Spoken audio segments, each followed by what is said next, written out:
안녕하십니까. 오늘의 강의 주제는 사해주의 전략 전술이라는 내용을 갖고 말씀을 드리고자 합니다. 손자병법에 보면 적을 알고 나를 알면은 100번 싸워 100번 이길 수 있다고 합니다. 우리는 적의 전략과 전술을 확실하게 알므로 말미암아 거기에 대책을 세우고 방어하고 우리가 준비해서 적을 이길 수 있는 힘을 길러 나가야 되기 때문에 오늘 이 주제를 갖고 말씀을 드리고자 합니다. 첫 번째로 사회주의 그 전략 전술은 첫 번째로 어떠한 전술이 있느냐, 간조기 전술이라고 합니다. 간조기 전술. 우리가 민물과 썰물이 있듯이 밀물은 물이 들어올 때를 말하고 썰물은 물이 나갈 때를 말합니다. 우리가 물이 나가면은 어부들은 조업을 할 수가 없습니다.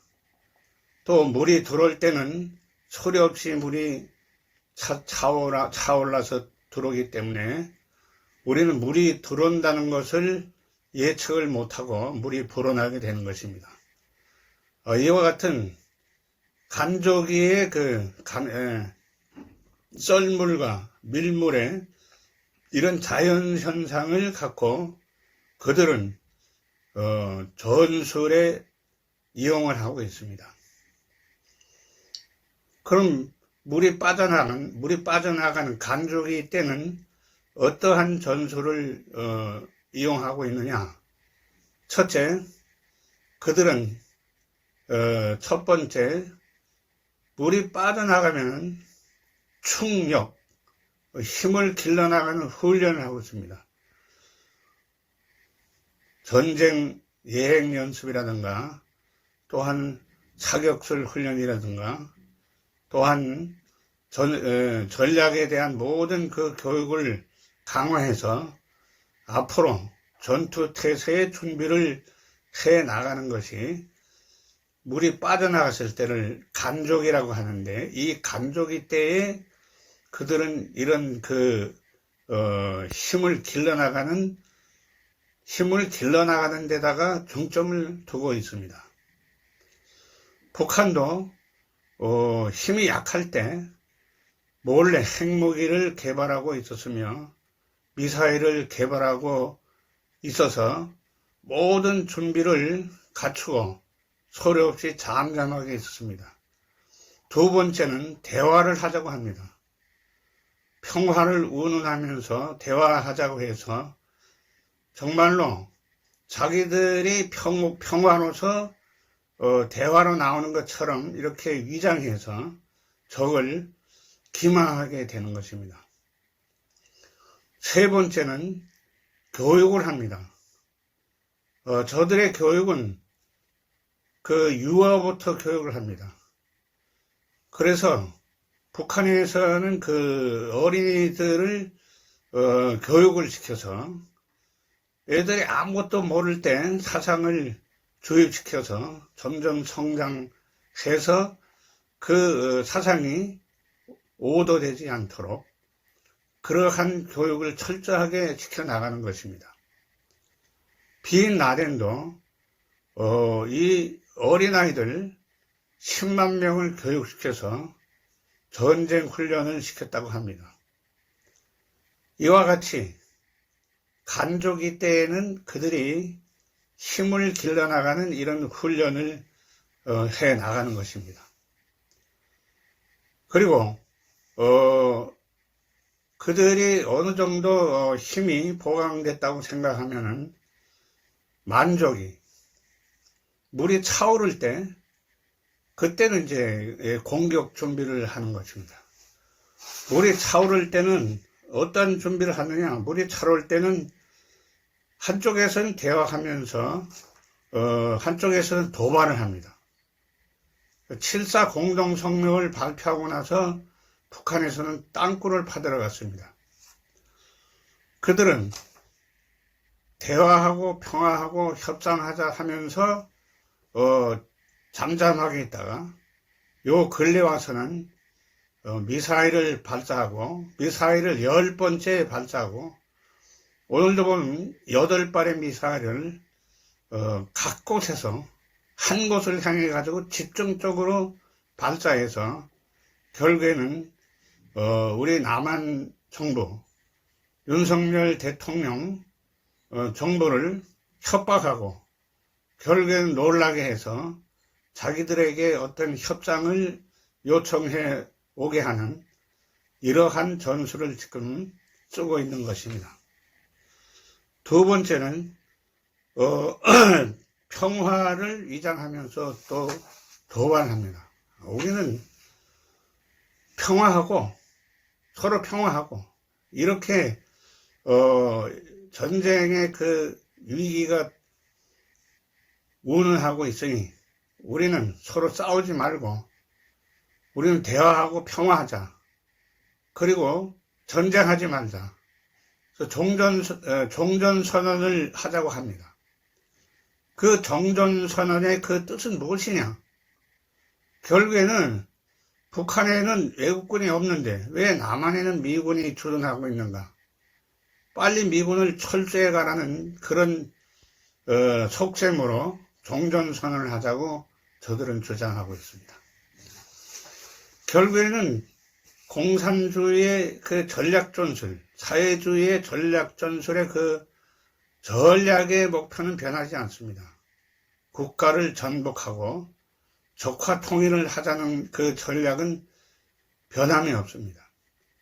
그래서 세계를 적화 세계로 만들고자 하는 것이 사회주의 국가들의 그러한 숨은 전략과 전술이 있다고 우리는 보겠습니다. 그래서 우리는 이 전략과 전술, 사회주의 전략과 전술에 속아 넘어가서는 안 되겠다.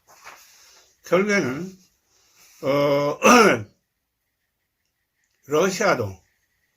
러시아도 평화협정하자. 러시아도 서로 우리 전쟁하지 말자. 겉으로는 이렇게 기망하면서 어저께도 보면은 러시아가 폴란드까지 미사일을 발사해서 그 미사일이 민가에 떨어져서 2명의 사상자가 났습니다. 우크라이나하고 전쟁을 하고 있는데 왜 이웃나라까지 포탄을 발사하느냐 하는 얘기입니다. 그래서 나토는 깜짝 놀라서 지금 나토국들은 긴장을 고조하고 있으며 또한 G7 그 정상들은 모여서 이러한 세계 전쟁의 발발을 할 위기가 도래하고 있으니 이러한 전쟁을 막아야 된다 하는 그 지금 협상 테이블을 지금 준비하고 있습니다. 또한 미국도 이와 같이 러시아를 내버려둬서는 안 된다. 결국에는 우리는 전쟁만은 막아야 된다. 결국에는 그 핵전쟁만은 막아야 된다. 결국에는 핵을 터뜨리게 되면은 인류는 멸종하게 되는 것입니다. 그래서 미국도 어떤 나라든지 전쟁을 무마시키고 또 전쟁을 공격을 할 때 핵을 사용하지 않고 있습니다. 이것은 평화주의이기 때문에 세계를 평화로 옹호하는 그런 사상과 주의를 갖고 있는 민주주의 그 사상을 갖고 있는 미국이기 때문에 절대로 핵을 쓰지 않고 핵을 쓰는 나라와 충돌도 하지 않으려고 하는 이런 정책을 쓰고 있다는 것입니다. 그리고 두 번째는 변담 변타술입니다. 변담 변타술이라는 건 뭐냐? 담담 타타, 타타 담담 이런 뜻인데 한문으로 말하면 담이라는 것은 대화입니다. 대화하다가 자국의 힘이 약화되면 대화하는 척 하다가 상대의 힘이 약화되면 타타, 공격을 한다 하는 얘기입니다. 항상 사회주의는 대화와 평화, 민주 이런 위장된 전술을 갖고 나와서 상대를 안심시키고 상대를 편안하게 하는 것처럼 하면서 결국에는 상대가 잠잠할 때, 상대의 힘이 약화될 때 자국의 힘을 길러서 타격을 한다 하는 얘기입니다. 그래서 북한은 계속 전 정권에서는 대화하자, 평화하자, 대화하자, 평화하자 이렇게 하면서 종전선언하자 이렇게 하면서 나오다가 윤석열 정권이 들어서면서 국제 제일이 방공이다. 방공을 안보를 위주해서 국가를 튼튼하게 하고 전 정권의 모든 정책을 바꾸려고 하자. 북한은 여기에 대해서 윤석열 정부를 길들이기 하려고 하는, 또한 협박을 해서 불안과 긴장을 고조시켜서 대화를 이끌어내고 자기들에게 어떤 유리한 조건을 이끌어내려고 하는 이런 계략이 바로 변단 변타수입니다. 그 사회주의는 그 대화가 대화 아닙니다. 결국은 상대를 공격하고자 하는 대화지, 기망이지, 변장이지, 변소리고 변장이고 결국 위장이라 하는 얘기입니다. 우리는 그 대화에 속아 넘어가서는 안 됩니다. 사회주의는 항상 이와 같이 평화, 자유와 민주 이런 것을 탈을 쓰고 나오기 때문에 우리는 그런 사회주의 전술에 기망되고 사회주의 전술에 넘어가서는 아니 될 것입니다. 그다음에 세 번째는 강자와 약자의 전술입니다.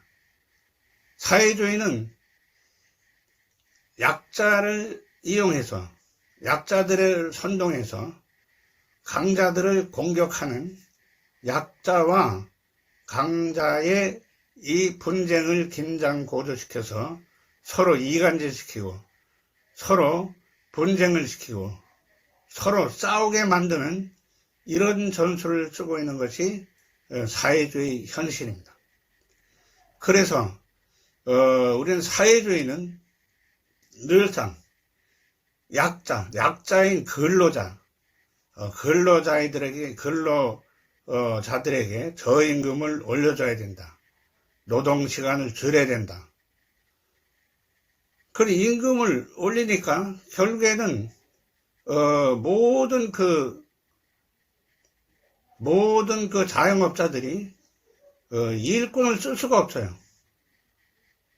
노임이 비싸가지고 적자가 나가지고 많은 소상공인들이 도산하게 됩니다. 그리고 노동시간을 줄임으로 말미암아 잔업근무가 없어져서 잔업근무를 못하게 하니까, 법적으로 잔업근무를 못하게 하니까 결국 공장에서 납품 기간을 맞춰야 되는데 잔업을 해야지만, 노동시간이 연장돼야지만 납품의 약속을 지킬 수가 있는데 그러한 약속을 이행할 수 없다 하는 얘기입니다. 결국에는 옛날보다도 이 사회주의 국가들은 점점 잘 사는 것이 아니라 점점 못 살게 되는 것은, 사회주의 국가들이 폐망하는 원인들은 이와 같이 사회주의의 그 전략 전술이 결국에는 잘 사는 국민들을 기망해서 오히려 슬픔의 도가니 속으로 빠뜨리게 된다는 사실을 우리는 분명히 알아야 되겠습니다. 이번에 정권이 바뀌어서 윤석열 정부에서는 생산적 외교를 하자 해서 그 중동에서, 또한 사우디아라비아의 황태자가 와서 많은 달러를 내려놓고 엊그제도 가게 되는 것입니다. 사우디아라비아가 서울시에 18배만 한 그 도시를 건설하는데 거기에 들어가는 그 건설비만 하더라도 약 700조에 상당한다는 얘기입니다. 우리나라는 세계적으로 기술력이 뛰어나고 세계적으로 조선 왕국이고 또 세계적으로 머리가 제일 좋은 나라고 또 우리는 반도체라든가 이런 기술력이 세계를 제패하고 있기 때문에 이 기술력으로 말미암아 SK나 삼성이 세계 반도체의 점유율이 74%를 차지한다고 합니다. 일본은 고작 1.2%밖에 차지하지 못하고 있고 중국도 6개의 반도체 공장을 설립 추진하고 있지만 기술력이 딸림으로 말미암아 한국에서 기술력을 도입하지 않으면 저들은 그 반도체를 성공시킬 수가 없습니다. 원래 반도체의 원조는 미국입니다. 그래서 미국은 반도체를 미국에다가 공장을 설립하면은 미국에서는 세금을 25% 감면해주는 혜택을 주겠다. 또한 IRS 인프레 미국은 인프레를 없애기 위해서 결국에는 1000조라는 엄청난 그 예산을 투자해서 기름차를 없애고 전기차를 50%의 전기차를 만들어라 해서 전기차를 만들어서 각 나라에다 미국의 부품을 쓰면은 전기차 한 대 생산할 때마다 약 1000만 원가량의 지원을 해주겠다. 그래서 일본이라든가 독일이라든가 세계 전기차 생산국들은 미국으로 이렇게 몰려들어서 결국은 미국의 그 경제에 의존하게 되는 것입니다. 그런데 한국은 이미 한국 자력 생산해서 현대라든가 전기차를 생산해서 세계적으로 전기차 생산 왕국으로 전기차 판매 랭킹 1위를 달리고 있는데 결국에는 뒤늦게 이런 정책을 세우는 말미암아 한국은 굉장히 그 전기차 생산에 손실을 가져오게 되었는데 이번에 윤석열 대통령께서 바이든 대통령과 회담함으로 말미암아